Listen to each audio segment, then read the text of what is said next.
Un diagnóstico temprano del cáncer es fundamental para lograr un buen pronóstico. Actualmente, varios grupos de investigación en Aragón buscan la forma de localizar diferentes tipos de tumor de la manera más eficaz.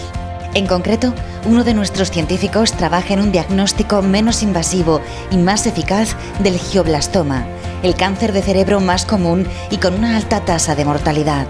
Lo que hemos diseñado son unas proteínas que se llaman anticuerpos, que la producen nuestras defensas del organismo de manera normal. Nosotros podemos hacerlo en el laboratorio.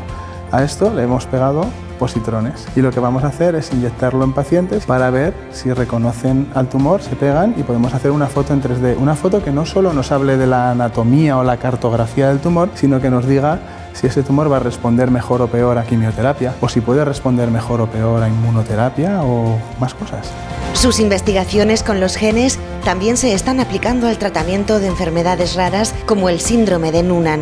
El ADN es un material tremendamente versátil y maleable. Tanto es así que la nanociencia ha conseguido manipularlo para poder construir con él nanoestructuras con diversas aplicaciones médicas. Bueno, el hecho de poder conocer un poco más acerca del tumor, no solamente características físicas sino químicas, pues puede ayudar, ¿no? Claro, puede ayudar también a hacer un diagnóstico un poco más preciso y poder elegir un tratamiento más adecuado. O sea, la idea es un poco movernos hacia diagnóstico más personalizado y por ende tratamiento más personalizado.